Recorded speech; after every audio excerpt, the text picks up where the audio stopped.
What's up, Conkers? I've got a special video here for you today. If you want to go from Gold League to Conqueror, these are some steps and tips that you can take to do this.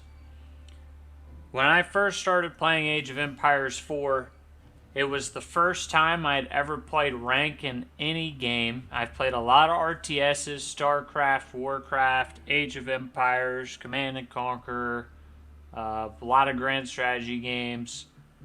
And this is the first game I ever played ranked in. And I started out and I was terrible. And then I progressed to Platinum, and then Diamond, and then Conqueror 1, and Conqueror 3. And now I'm in the 1800s at Conqueror Plus. So I've compiled some steps for you on how you can get better and how you can get yourself to Conqueror 1 in Age of Empires 4. So I hope you enjoy these steps. If you have any questions for me, please leave them in the comments below, and look forward to having y'all watch.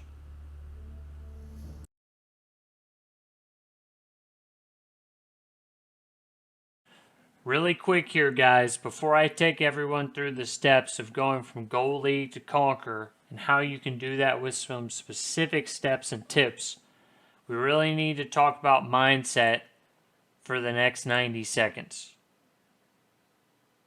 If you want to make that type of advance in your gameplay, you're going to have to put in the work, you're going to have to stay patient, you're going to have to learn from losses, you're going to have to play more, and you're going to have to keep up with the meta, which means new builds and guides coming out from pros, okay? So putting in the work, you're going to have to play more games. You're going to have to pay attention to videos like the video I'm showing you right now, which is going to have some steps and tips. We can't do it all on our own, okay? It helps to learn from other people when you're playing. I still learn from people commenting on my videos, and a lot of those people aren't better than me at the game. But they come with a different perspective, and I can learn from them. The next thing is staying patient. You're going to go on winning streaks, you're going to go on losing streaks. Sometimes you're going to drop below the rank you want, sometimes you'll be above it. It's just part of the process. So don't get frustrated and quit. You're going to have winning streaks, you're going to have losing streaks, you have to stay patient. Next, you're going to have to learn from your losses. So that means watching your replays, understanding why you lost a game. And if you can't understand that, ask someone to take a look at your replay so they can show you how exactly that works and what to look for. And the last thing in closing for this prologue of how to have the right mindset is you're going to need to watch builds and guides coming out for each of the new seasons. Like season 10 is going to happen here soon. You know, Beastie, all these big content creators are going to have guides because the meta changes each season. Maps are different, civs are different, things work differently, and so you do kind of have to keep up with that change. So if you want to go from Gold to Conqueror, the first most important thing is your mindset, and do you really want to put in the work to become a Conqueror player? Most of us don't, but if you do, I hope you enjoy this tutorial, and we'll get on to the steps.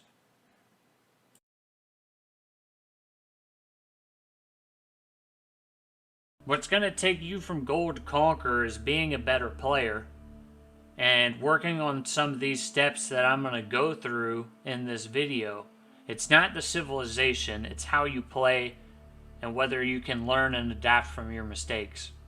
And that's really the most important thing, which we'll talk about later, is learning and adapting from your mistakes.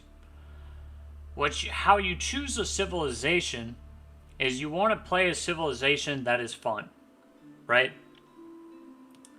So, when I first started playing the game, I was a Delhi player, then an English player, messed around with some different civs, then settled on Mongol.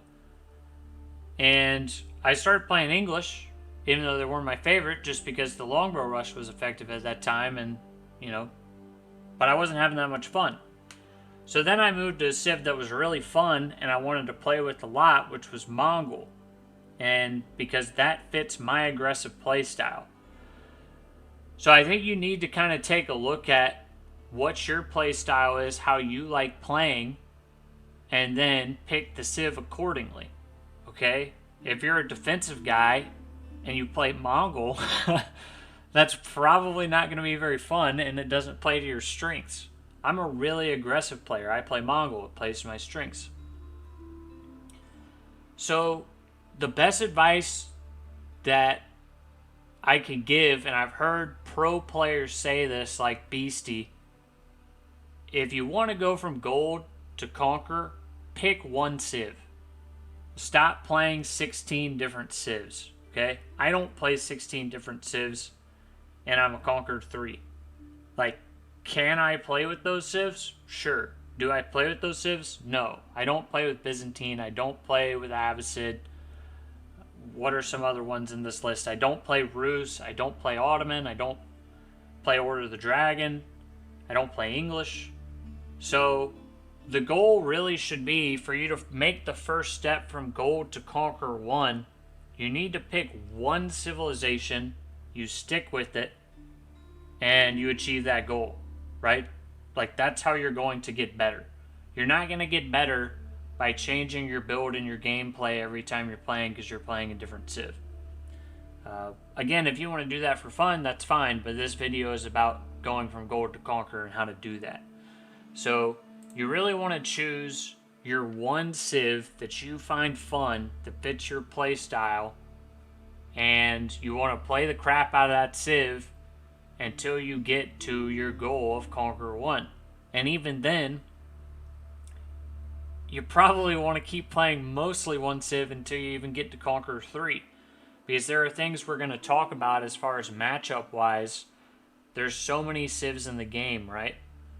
So it's going to take a while for you to learn, like, hey, if I'm playing Mongol, what do I do against this civ? How do the games generally go? And then when they introduce new civs, you even have to find out those new matchups for your civ. So pick one civ, get good at it. People will call you a one-trick pony. That's fine. It doesn't matter. Lots of players were, let's say one-trick ponies before they became pro players or conqueror 3s. So the best way to do it, pick one civ that you love playing, enjoy playing them in the game, and you'll get better and progress, rather than picking a civ you think is better that you don't have as much fun with and trying to slog through it. So that's my advice. You want to choose and master a main civilization.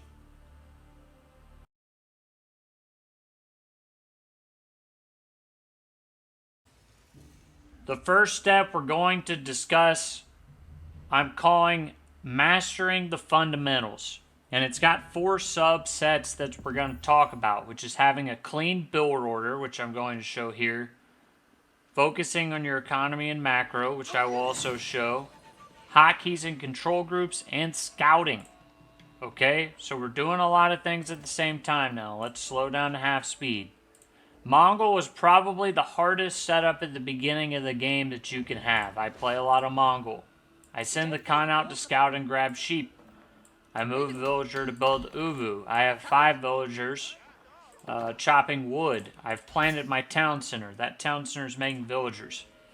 And where I'm going with all of this is you need a clean build order, okay? If you're in gold or platinum or diamond, or you've made it to conquer and you somehow don't have a clean build order, you need to go online and you need to find a clean build order from a professional player of Age of Empires 4 and start using that build order, okay? If you're not using a clean build order, I can guarantee you it's slowing down your efficiency at the beginning of the game and holding you back. Now, this is a replay I have where I was playing against another Conqueror 3 player. And you can see part of the thing I want to talk about is with this clean build order, you never miss making villagers. And it happens to me if you've watched my replays, but it holds me back in how good of a player I can be. Because this town center should always be constantly making villagers. There's not a time in Age of Empires 4 that you should not make villagers. Okay? So always makes villagers. you should always have 50 food in the bank to make a new villager. That's sometimes where I get into trouble, but that's a whole nother thing. And we'll talk about running out of food and resource denial later. So step 1, have a clean build order. Step 2, economy and macro management, essentially. Okay? So, macro, in a general sense, is the management of your food, wood, gold, and stone. Okay? We never want to float resources if we're not going to use them. That's number 1. We always use our resources. As you can see here, I gathered some wood for a pasture. So if you're gathering a resource, you need to be using it in the short term. Unless you're getting an age up in, and you're building up a little bit. But if you're not saving up for an age up, then you need to be building buildings, making units, producing villagers. You should never be floating resources. The more resources that you're floating, you're giving your opponent an advantage. Okay? So let's use a scenario. If you have 2,000 food in the bank and 1,000 wood in the bank, and his army's got 30 military and your army's got 30 military, well, you could have like 10 more horsemen in that fight and then take the fight and win. Or you could get upgrades that will help your economy, or get blacksmith upgrades that help you in that fight. So anytime you're floating resources, that's hurting you in the game. Okay, that's just an important concept to remember. So we've got clean build order. You got to have your clean build order. We've got basic economy and macro, which we'll expand on a little bit more later. And then we have hotkeys and control groups. Now, depending on the civ you play for scouting, your scouting pattern should generally be pretty safe. Okay? So let's say I'm playing this map and I have my con. I'll move out to the middle of the map, then cut over to the left, then back down, then back to my town center and drop off the sheep. I want to get all my sheep on my side of the map, right? So I'd go out to the middle, pick up the sheep here, cut across, pick up any sheep here, down any sheep, drop off at the town center, and then I'd move to the next side, get my side of the map, drop off those sheep, then you can go to his side of the map and see if you can pick up any sheep from his side, okay? See, I don't always do that because I play Mongol. And sometimes when you play Mongol, you're trying to find the opponent's resources if you're going to tower rush. But scouting is very, very important as far as collecting sheep early in the game. Okay? Now where scouting becomes, I don't want to say more important, let's just say equally important. Scouting is equally important through all aspects of the game. Because we're kind of at the point right now, 4 minutes, 30 seconds, where I should have already scouted his base to see what he's doing. And in this particular matchup, I'm against Knights Templar. You need to be scouting for several things, and this applies to all civilizations. You need to be scouting to see, are they going to town center? You would know this by how many villagers they have gathering stone. Really, if they're gathering stone at this point, they're probably going to town center. There's not a good reason to do it otherwise. You need to scout to see if they're going fast castle. Since he doesn't have units on gold or villagers on gold right now, I know he's not going fast castle. You need to scout to see what production buildings he's making, okay? I can see he's building a barracks. And for most civilizations, this is going to say he's going to build spearmen. So at home, I already have a stable because you can see he scouted it with this scout right here. And I'm going to go into Keshiks. So since I scouted his barracks, I know my next production building that I need to make will be an archery range, okay? Scouting like this throughout the game is vital, all right? You want to scout throughout the entire game and repeatedly scout what kind of production buildings is my enemy making. Based off what they make, you need to counter that. So they make a stable, you make a barracks. They make an archery range, you make a stable. They make a barracks, you make an archery range. It goes like that over and over and over again. These are cycles we'll expand on more in the video as far as, you know, fighting and micro encounters and those types of strategies. But this all starts with scouting. Scouting's very important. You need to always know what your opponent is doing. If you don't know what your opponent is doing, you are playing blindly, and that is a recipe for disaster. Okay? Now, there are certain civs, it's harder to know what they're doing than others. You can see I'm just constantly moving around with my con here, right? I want to see if he was on stone, and I scout a pilgrim coming out. If I didn't have my con here, I wouldn't know that. I scout 2 pilgrims. So now I can come out here with the Keshiks and deny this. So, early game scouting is more, are they going 2TC, fast castle, what production buildings? Late game scouting is more, how many town centers do they have? What's their unit composition? How many relics do they have? And you can kind of continue on with that type of scouting late game. What resources are they on late game? Have they moved out to this gold? One thing I'll say about my scouting in this game, I didn't scout this top part of the map, which is a mistake. You want to scout the entire map because you'll know where the resources they're going to expand to later in the game is. So right now I'm out here raiding pilgrims. He actually goes for a weird comp I wasn't ready for, which was sergeants. But range units can beat sergeants, so I just go Keshik Mengadai. And the last thing I want to talk about, which I'm not sure this actually shows this in the replay, but are hotkeys and control groups. Okay? If you're not using, doesn't matter what league you're in, I need to do a better job of it too, but if you're not using hotkeys and control groups, you are hurting your gameplay. Okay? Now what do I mean by that? If you come select a villager, and you hit Q, for instance, select a villager, you can hit Q, W, or E. So let's say I take a villager, I hit Q. Then I can actually use another hotkey to place the rest of these buildings. This is much faster than clicking. Okay, I've already got to click a lot of things in the game. I want to use these hotkeys to build my buildings. One thing I also always do is hotkey my town center. So if I'm out here fighting and I've got these guys in control group 1, I can just click my town center while I'm watching my army queue up some villagers. Okay, that's a very easy way to queue up villagers while you're out here fighting and paying attention to your units. Another thing I do is I put my production buildings in control groups. So again, I'm out here, I'm fighting, I'm doing my thing, I don't have time to look at my base. I can click 6, pulls up my archery ranges, I can queue up units.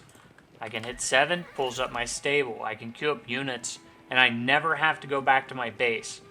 One of the key things is maximizing those hotkeys and control groups because there's so many things happening at the same time, right? I want to be able to produce units while I don't have to go back to each production building and say, okay, stable, queue up some units, archer range, queue up some units. It's much faster to have them in a control group and queue them up at the same time. Now I am going to fast forward through a bit of raiding here because what I want to see is, and you can see it here already, a lot of the time what I'll do is, let's say I take my main force and I put them in control group 1.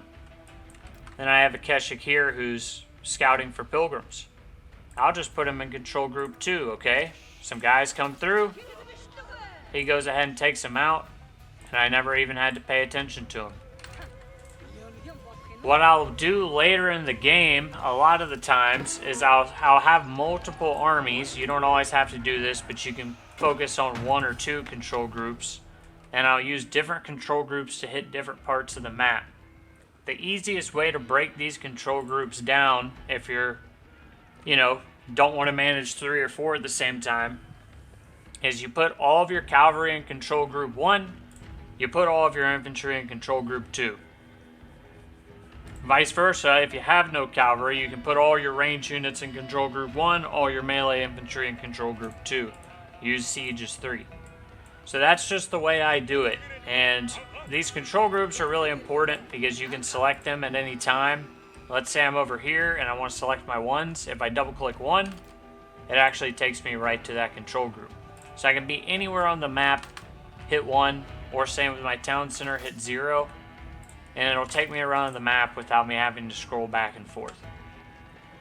So these are some fundamentals that you really need to focus in on and master.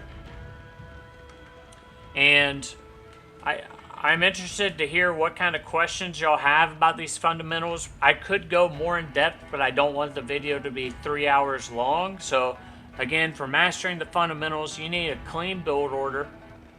You need economy and macros, so your town center should always be making villagers, and you want to reduce villager idle time as much as possible. Scouting is essential through all parts of the game. If you're not scouting properly, that will lose you games, okay? Because people will hide what units they're making and then come at you out of the blue. So let's say they, see you're making all cav, they make 30 pikemen in their base, and then they come out and demolish you. And then lastly, hotkeys and control groups, guys. So hotkeys will save you a lot of time and be much more efficient when you're building buildings. And control groups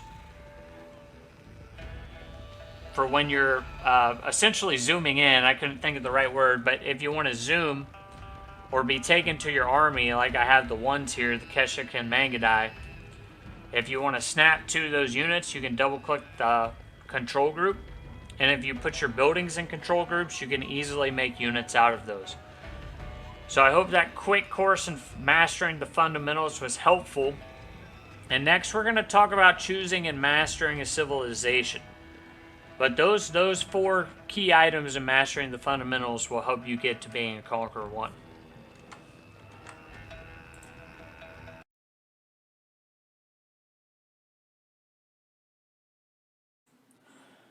Alright, Conquerors, for step 3 on how you're going to go from Gold League to Conqueror 1, you're going to have to get through a little bit of boring talk about strategy. Okay, you're going to have to do it for the next 10 minutes. We're going to talk about the basics of the RTS triangle, how it specifically relates to Age of Empires 4, and then some unit counters. Okay, now how is this going to help you? It's pretty simple, really. Is most people, when they play Age of Empires 4, they do not think about the overall strategy of the game.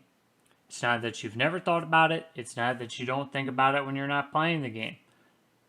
It's not that you don't think that you think more about it than you do. It's when you're getting attacked in the game, your general strategy goes to crap.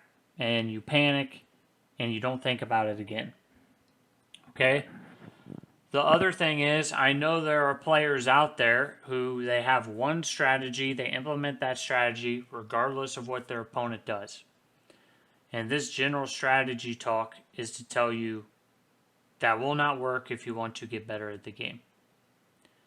So, this general strategy is going to help you in the future adapt in game to scouting what your opponent is doing and then changing your game plan. Okay. Now, the basics of the RTS triangle, this is not something I created. This has been around a long time, even though I put this, flimsy little triangle together.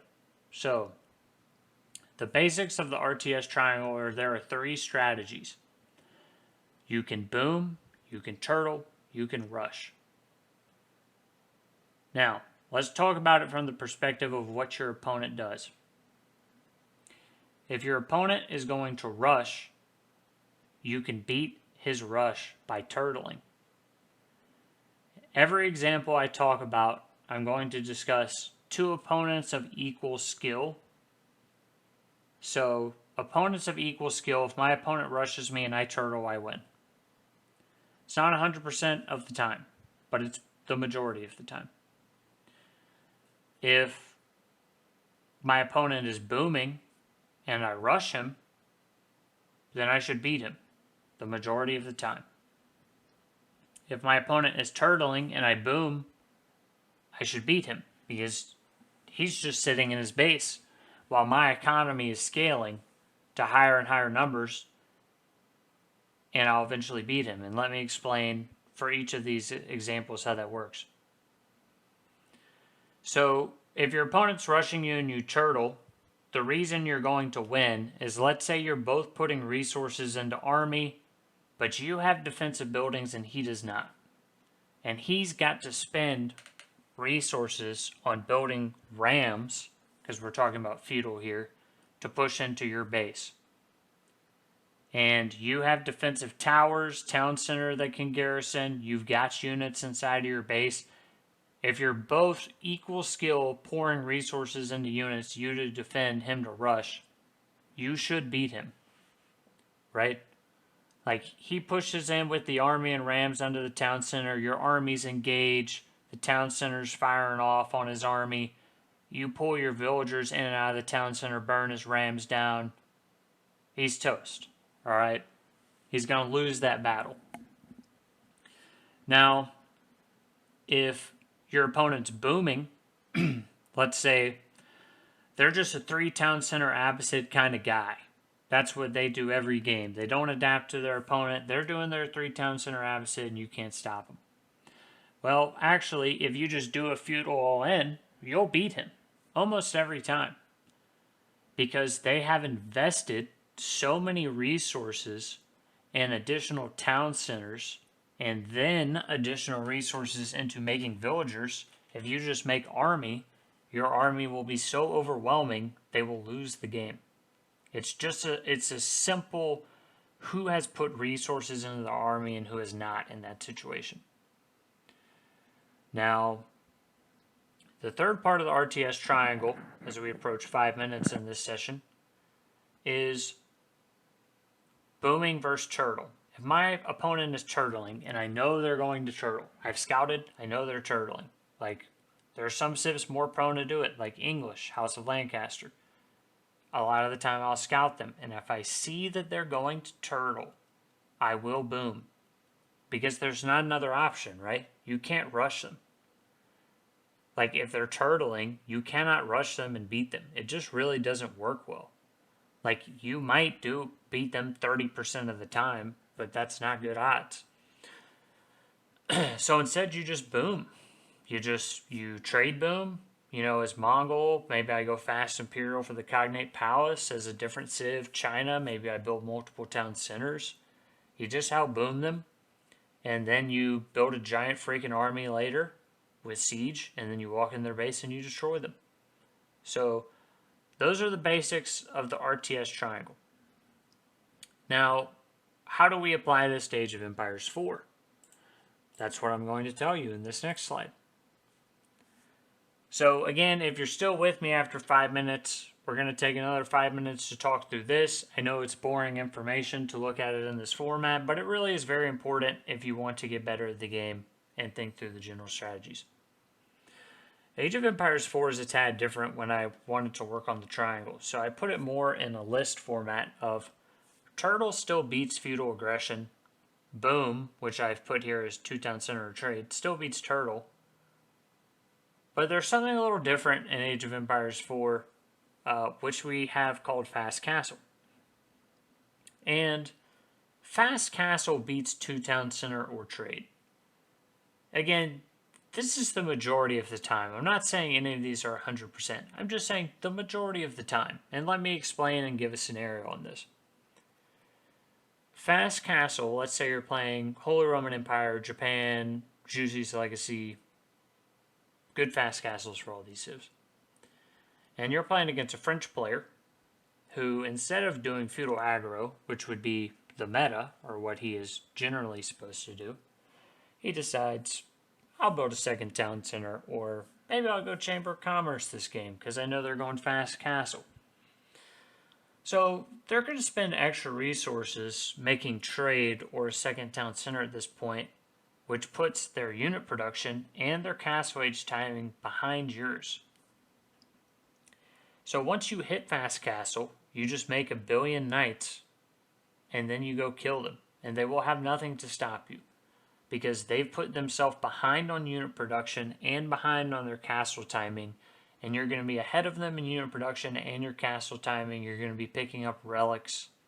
So fast castle is very strong in the current meta. That's how I feel. I don't play a fast castle civ, and I still do very well, which I'll talk about that in a bit.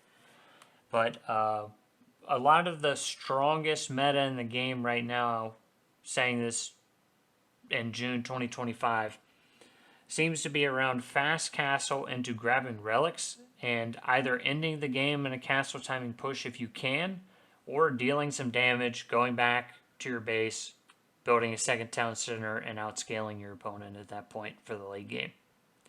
It's a very potent strategy.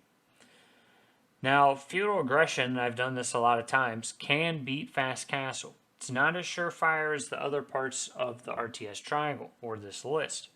But feudal aggression can work, and I've made it work lots of times. Generally, you need to delay your opponent's fast castle. You're almost never going to stop them from getting to fast castle, but maybe instead of them being there in 7 minutes, it's 9 or 9:30. And you're going to delay their fast castle, protect relics, deny resources on the map, and you can beat fast castle pretty efficiently with a feudal aggression. So I kind of put fast castle almost as turtle here, right? It's not quite a turtle, but it kind of is, because they will normally throw up an outpost on the gold, go up to castle. One I didn't have on here at first, but I added is, and I hate this strategy, is fast imperial. Can sometimes work if your opponent's turtling. So if your opponent's sitting in their base, not making units, not harassing you, sometimes you can pull off a fast imperial and beat the crap out of them, but that doesn't always work.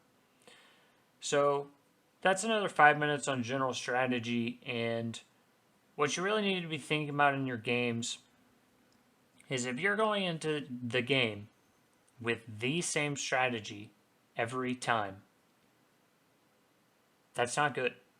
Like, you need to be using the RTS triangle and adapting to your opponent. You need to scout what your opponent is doing and then react accordingly. So for example, I play a lot of Mongol. I like feudal aggression. If I see my opponent is turtling and I cannot do anything to him, I need to scale my economy. I cannot just keep ramming my army into his base and losing battles. Like, I can commit to the all-in and probably lose, or I can go scale my economy and fight him in the mid to late game. The other option there would be I go ahead and go up to castle and grab the relics. Either would work. If I'm start with Mongol and I'm doing feudal aggression and I notice they're booming, great. I'll just keep doing feudal aggression. If I'm doing feudal aggression and I notice they're going fast castle, I will generally still make units in feudal, enough to harass them and keep them in their base and defend relics, while going up to castle behind that myself. Then I end up being on kind of even footing as them, even though I didn't go fast castle. I've denied some resources, maybe killed a villager or two, taken some fights, defended relics. Then I hit castle and I can grab the relics myself. So that's just some examples of the strategy, how I adapt in game, is because I always start the game with I'm going to be aggressive and feudal, and then I immediately adapt to what I scout and see the enemy is doing. So if you're not dead of boredom yet, I have one last thing I want to talk about here in a couple minutes on general strategy before we get to what I think is going to be a lot more interesting in map awareness and decision making. So unit counters, this is really pretty simple. You've got to use them. There are players out there who you're going to see them play HRE in Japan, and all they're going to make is melee infantry. Okay? You've got to beat those guys. You don't want to lose to someone who's making the same unit. It's the same as French. You're going to run into a player that just makes knights. What do? Make spears and crossbows, man. Make walls, make spears and crossbows. Mongol only makes Megadai. Make walls, archers, and horsemen. You'll beat them. I promise. So, if you're not already actively using counters in your gameplay, and what I mean by that is you scout the enemy base, you see their production buildings, you see them making units out of those production buildings, and then you build units accordingly. You need to constantly scout the enemy army composition before it takes you off guard. So for example, if you've been making archers because he's been making spears, great. You need to continue to scout his army, because if he throws up stables and rolls up with 15 horsemen and deletes your army of archers, the game is over. So you need to constantly scout the enemy army composition. You're going to become a much better player if you scout the enemy army composition and then make units accordingly to beat his army composition. That is how you win the game. Like, there's a lot of things that go into it, but at the end of the day, army composition really matters. So I hope y'all enjoyed that general strategy and did not die of boredom, but we had to get through that. And now we're going to move to some improving your map awareness and decision making, which I think will be more interesting. Hopefully not too dry. I'm going to use some gameplay examples, so stick around for that, and we'll get to that in step 4. Thanks for watching step 3.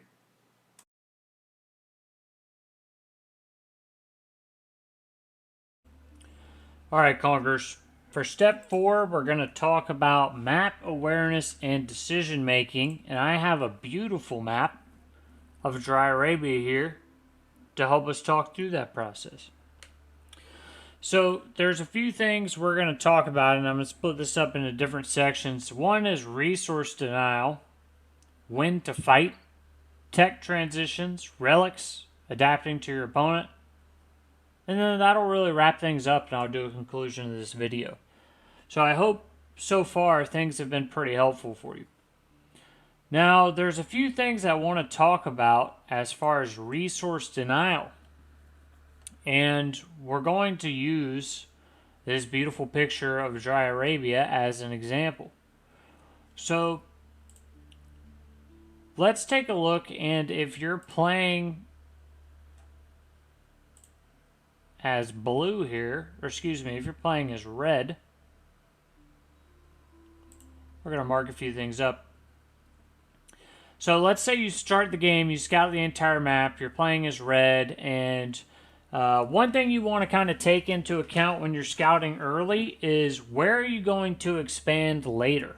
Like in the game, once you run out of sheep in your original gold mine, where do you expand next? What's your next best expansion point?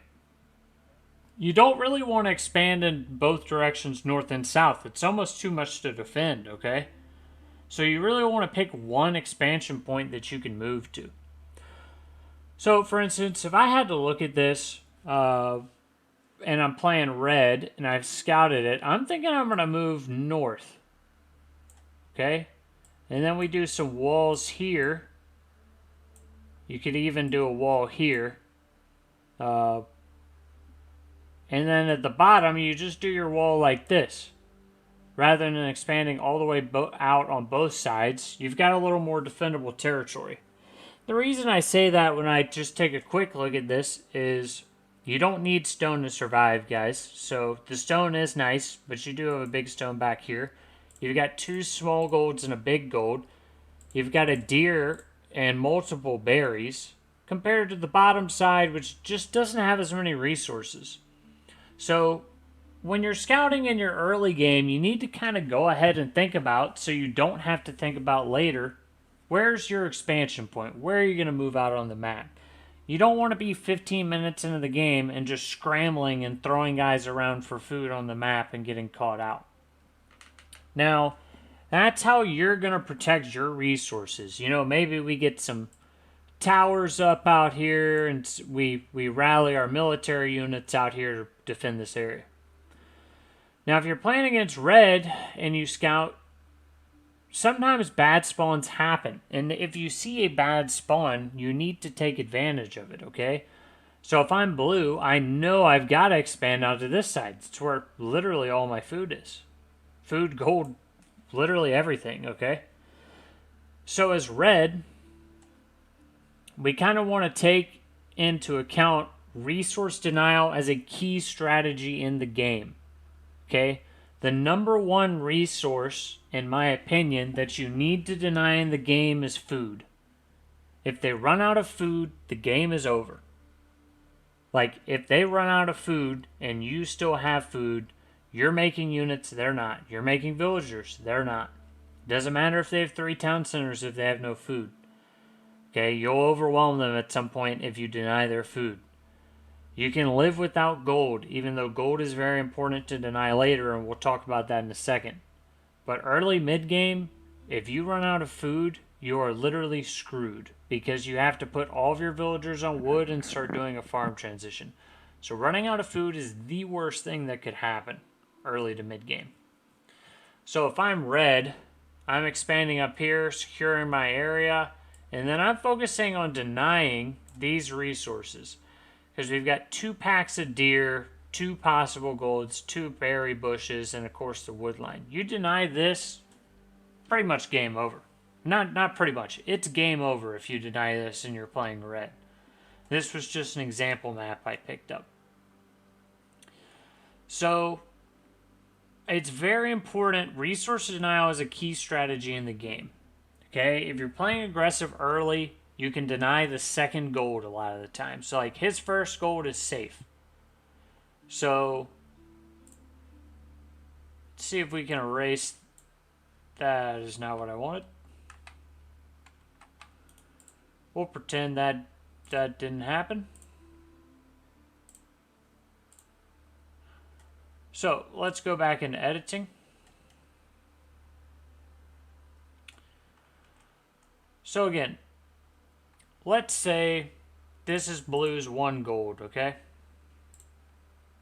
So you're really not going to deny that back gold. He's going to get it. It's too safe. He could pop a wall here and pop a wall here if he wanted, and that gold's not getting touched. Now, what you can do if you're playing red and you want to be aggressive is you deny this gold and you deny this gold. And maybe even put an outpost or patrolman on this gold. So let's say you box blue into his base and he runs out of this gold in the back. You want to deny all of his other golds. And he'll pretty much lose the game, right? Like, he's got 1 safe gold, and after that, none of his golds are safe. So resource denial is really important because you don't need to make rams to win the game.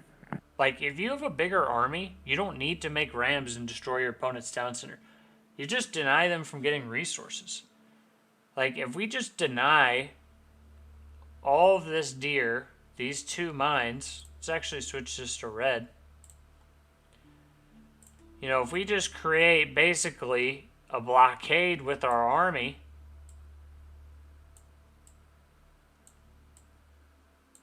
we don't have to worry about ever pushing in. We just blockade him from all the resources. The game's pretty much over, right? Like, if you get map control like that, you know, you have a big army, you're stuck in his base, you pick up all the relics, you go get all the deer you want on the map, all the gold.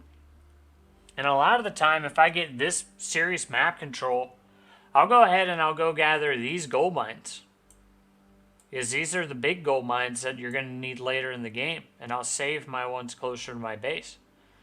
So early game, denying these small gold mines and the food is really important. Mid game, denying the relics is important. Late game, denying these big gold mines is what wins you the game.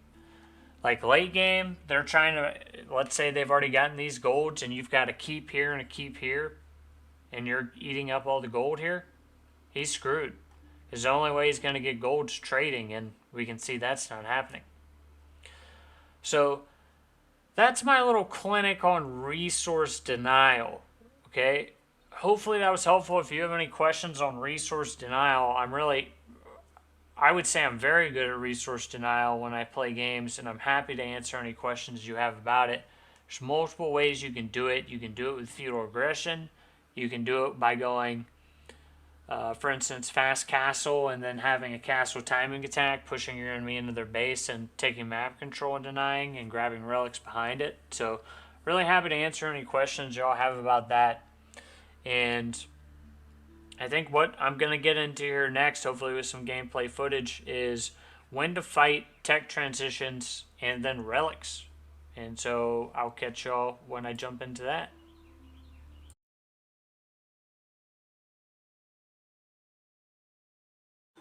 What's up, Conquerors? here again, and we're going to use some gameplay footage for the last 3 items and map awareness and decision making because they really all wrap together quite well. So there's 3 things I want to talk about: when to fight, tech transitions, and relics. Okay? Let's actually start with tech transitions and relics because those are most important when you are transitioning from feudal age to castle age, which you're going to see here. Okay?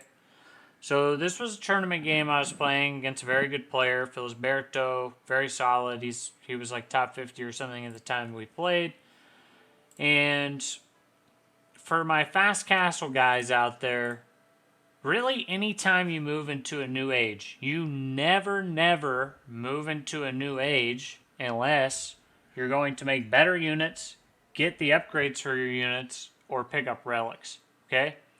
Like, if you move to feudal, if you tech up feudal to castle, and you don't get veterancy and you don't get relics, why are you in castle age? Just stay in feudal age and make units. Conversely, if you go from castle age to imperial age, but you don't get any of your imperial upgrades, your elite upgrades, and none of your eco techs or your university upgrades for the next 5 minutes, you should just stayed in castle age and made more units and villagers. So it's always really important to consciously know, why am I going to the next stage? Don't just go to the next stage because your macro was bad and you have too much food and gold. That's not a good reason. You need to, going to the next stage needs to be a concerted strategy on your point. Some examples of that could be, you were planning on going fast castle because you were playing fast castle civ, you want to grab relics, get your upgrades, then fight. Or if you're going feudal, you notice your opponent was turtling and not giving fight, you decide, I'll just go castle age, get my upgrades, and then take the fight. So that all makes sense. And I want to talk about transition timings a little bit here. So we're 8 minutes into the game. I'm a bit late because I did a Dark Age rush here, otherwise you would be aging up right now. But there's a few things that I'm doing in my transition to castle age, which I want you to think about. And I'll do 2-speed here just so we're not watching my villagers work for so long. So one, I know I want to go into mounted samurai. So I've already built my stable, and you can build it during the transition as well. It's pretty important to go ahead and get that production building down. You don't want to be hitting castle and then saying, I need to drop my barracks or stable or whatever. You want to be able to produce these units as soon as you hit castle age. The other thing, which I was actually a little bit late on, was, in this instance, since I'm making mounted samurai, or if you're making knights or any units, go ahead and get your blacksmith upgrades that you're going to need during your transition. That way, when these mounted samurai come out, they're ready to go. Okay, like I've gotten the upgrade. A lot of the time you can get +1, and then once you hit castle, you want to get +2 immediately.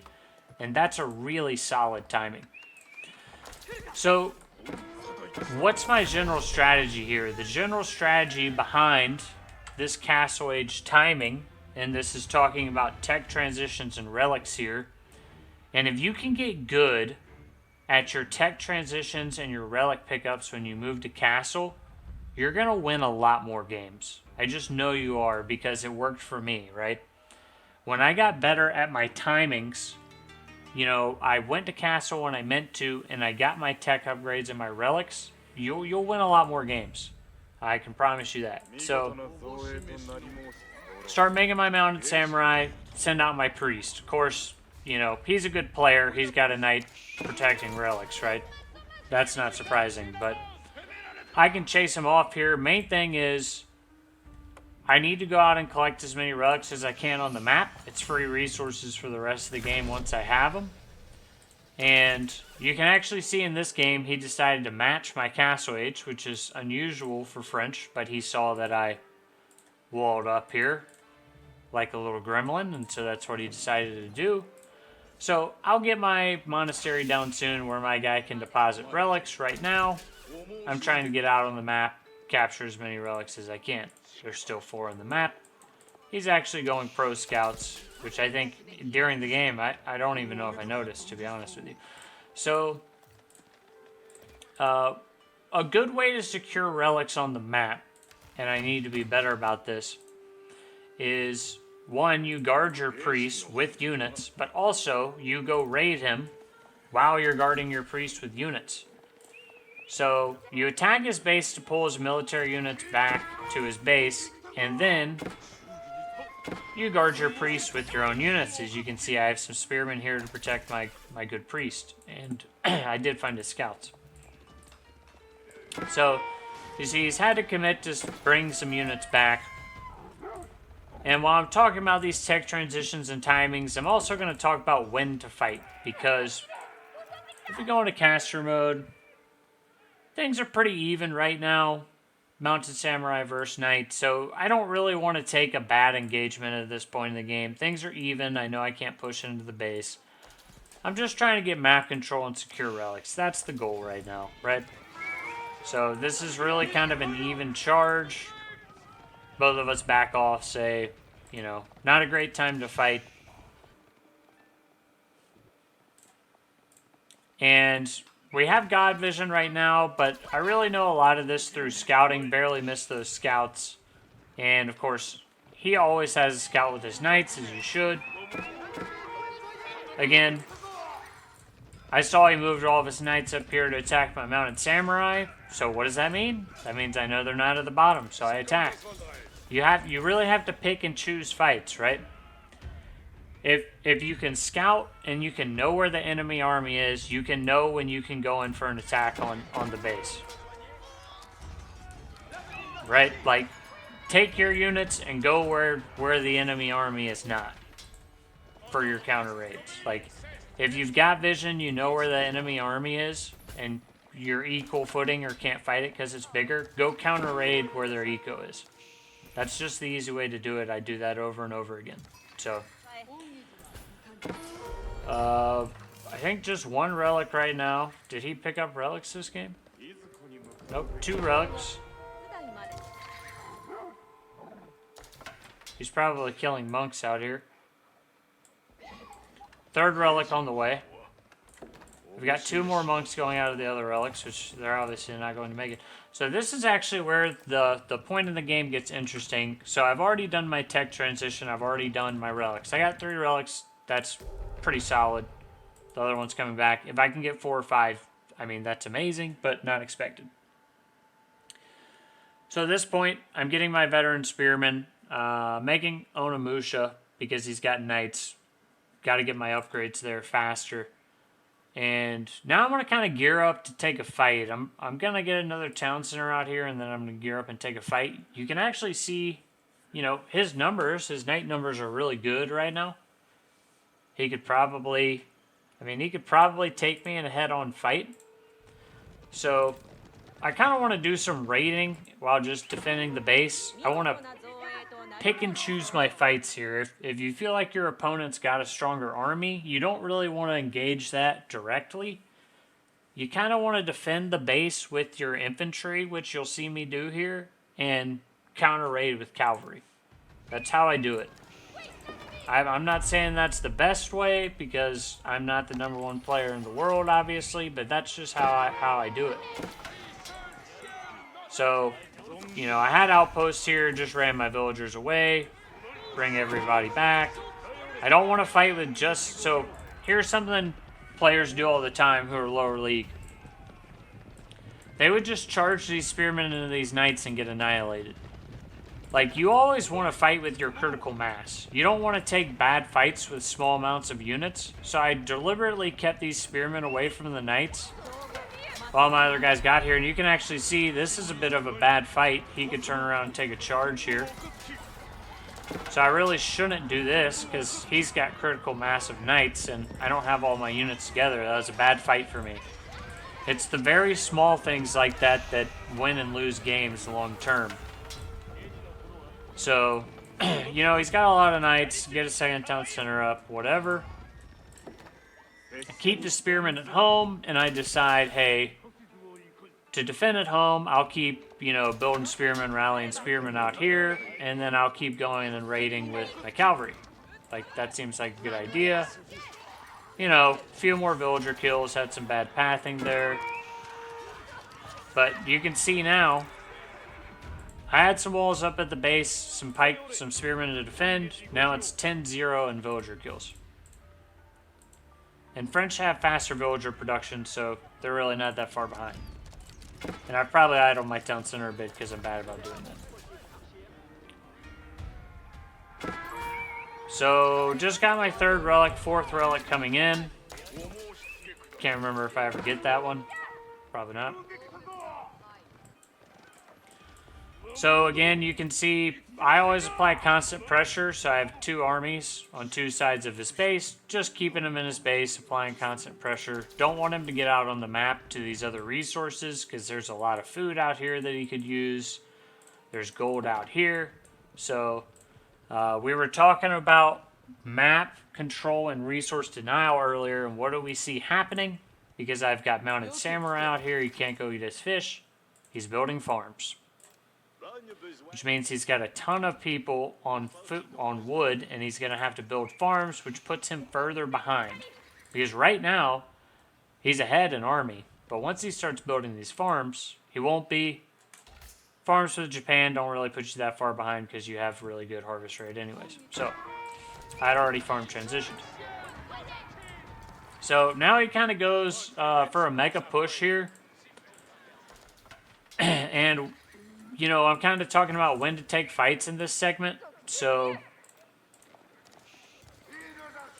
I see he's going for a mega push, and my thinking here was that I could not beat his army at this time, because he's got a bunch of knights and archers, and I did not actually think that I could beat the military mass that he has coming from my base. So what I decided to do was keep my infantry at home and try to defend as long as I could. Right? Like, this is just, I don't want to lose troops here. I just want to delay him. And then I'm going to take all of my cavalry, run them into the base, kill as much as I can, then come back and defend. Because your cavalry can always run back to your base to defend when things become critical, just because they're faster. Your infantry can't. So you can keep your infantry at home to delay and take fights if absolutely necessary, and your cavalry can go raid, kill as many villagers as they can when your enemy moves out of their base, and then go back and defend.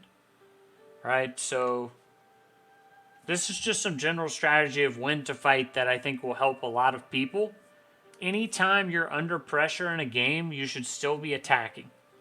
The absolute wrong move for me here would be to pull all of my units here and just sit here and not raid at all.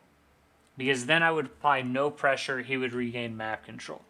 So when you're under pressure, use horsemen or knights to counter raid the enemy. If their army is in your base, it is not in their base. And then you can raid. So that is actually my pro tip. I win a lot of games through counter raiding. You need to use it. So let's watch the end of this. So, you know, I don't want to fight here. I lost more spearmen than I should have. There's so many archers, I really just need to pull back into the base. So, another thing you can do, pull your garrisoned army, for lack of a better term, in the base, rally your units out here. And then we can see on the opposite end, it's a slaughter. I was at 10 villagers before this, now I'm at 25, 26. Finding more villagers on the wood line. We can see he's pushing into the town center, which he may destroy, but that's okay because I've got so many villagers back here. And he sent his whole army on attack and didn't leave anything at home to protect the vills. So he brings down the second town center, which is bad for me, to be honest. And then I realize he's garrisoned in here. There's not that many more vills because he's got some towers. And, like, it's time to come home and try to defend this. Because I didn't want to lose 10 more villagers on these towers either. So, I start bringing this army back home. I want to link it up with this army before taking a fight. You're going to see that I did a bad job of actually accidentally running into his army here. But I thought he had more knights left than he did, so he gets a good charge. I wasn't even paying attention. But I've actually got the mounted samurai numbers here, so I ended up being lucky. But got my kind of rear guard / garrison army coming up from here. And then it's just the game at this point. So he lost a lot of units pushing into the towers in town center. I didn't really lose any units. And then I killed a lot of villagers. And so at this point, I have too many guys sitting at home. But I just set the rally points out here because I know I'm going to push. Great time to take a fight is after your enemy has pushed into your base and lost a lot of units. You can counterattack lots of the time. So a lot of the time you can counterattack, and because they've lost so much army, you can win the game there. So I hope that helps a lot as far as strategy on when to fight, tech transitions, and relics. I just added some gameplay footage in there so it wasn't, as boring as kind of the other slide sections. But I hope that helps. If y'all have any questions about that section of the video, happy to answer any questions you have. Just leave them in the comments. You can always message me too. That's totally cool. Thanks so much for watching this video. I think I'm going to do one final section on economy scaling that'll be super brief. But if y'all enjoyed that, just drop a like, subscribe if you learned something, and I'll see you guys in this next section.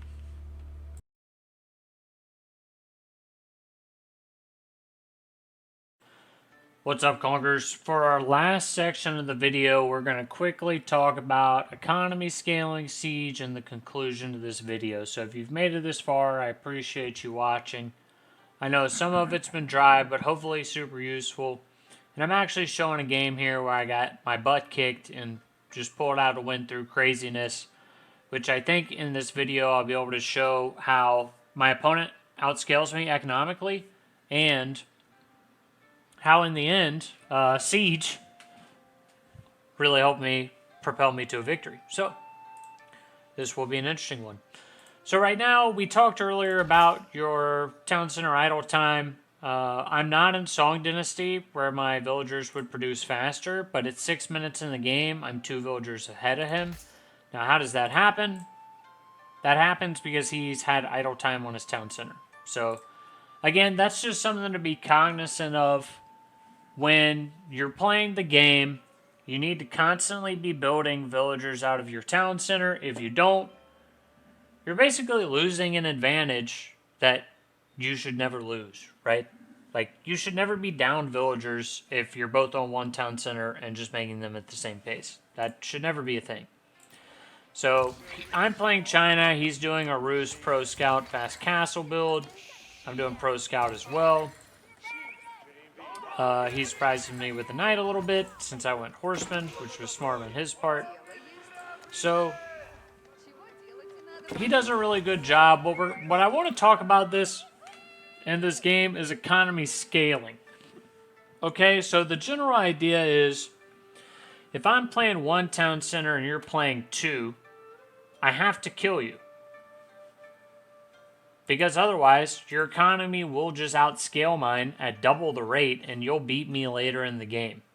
It's a very simple concept. If I build 2 town centers and you build 3, I've got to kill you because your economy will outscale mine. It's just a matter of time until you'll be able to beat me.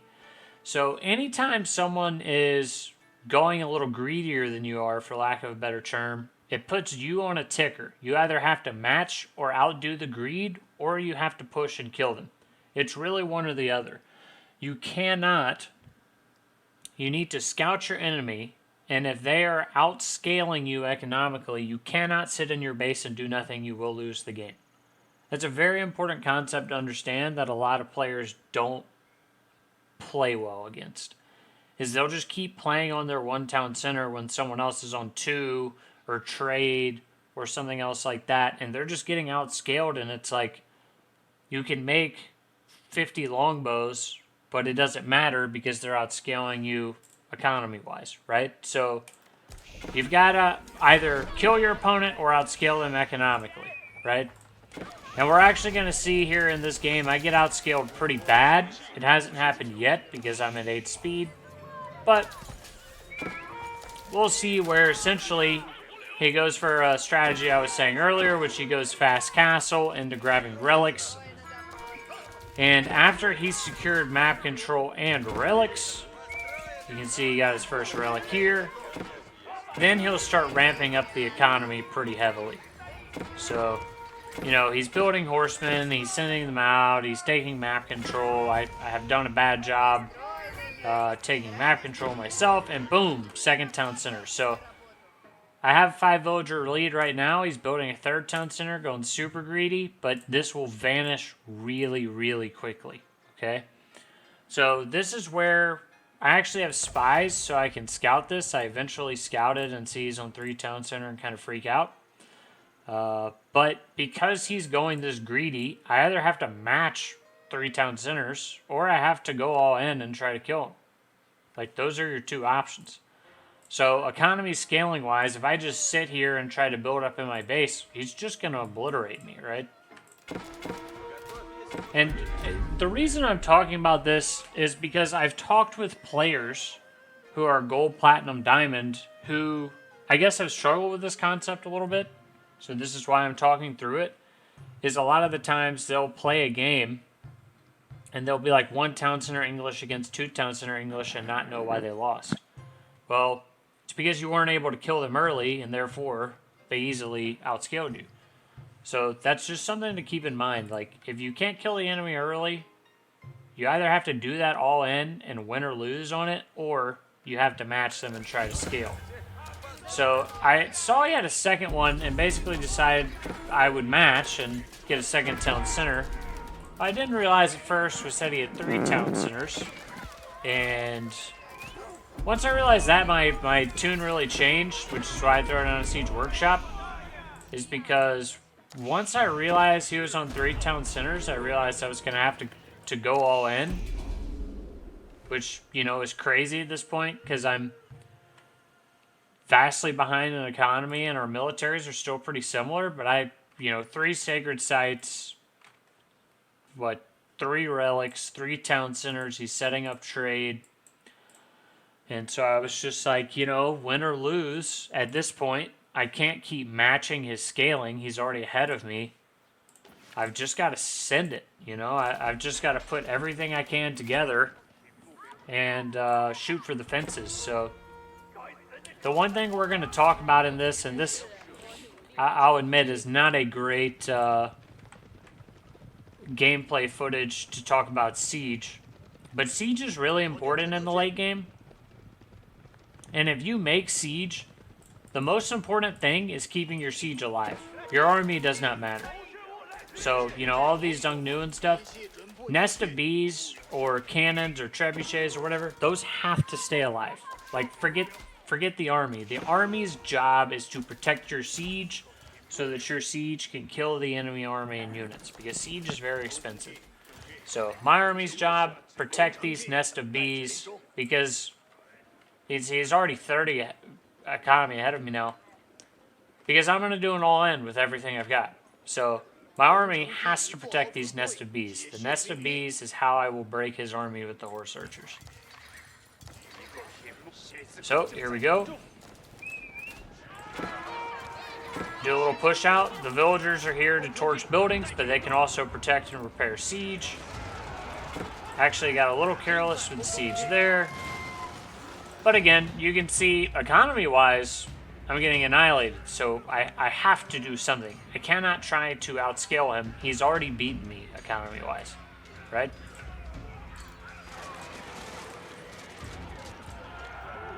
And normally, he had not yet upped his military like he should have. Normally, when they're booming that hard, there will be a window where you can push, where their military hasn't ballooned. And this is the exact window I got kind of lucky with. Starts building keeps, but I have Nest of Bees, so I already killed a lot of villagers here. I think I did lose the Nest of Bee here. And, you know, the rest of it doesn't matter as much, but the general goal is surround and protect the Nest of Bees with the Siege. And, you know, this isn't going to work every time, but sometimes you get lucky. So, Again, economy scaling, 2TC is going to beat, if we're talking pure economy and not fighting, 2TC is going to be 1TC, 3TC beats 2TC, 1TC trade beats 2TC a lot of the time. So you just kind of need to keep in mind economy scaling, be scouting with your scout, understand what your opponent's doing. If they're scaling up massively and they're ahead of you, you can either try to match it or you can try to go all in and kill them. The choice is really yours on how you want to play that. It just depends on the situation. But a lot of the time how I play it is I just go all in. Right? Like you can win or lose the game right there. Just see what happens.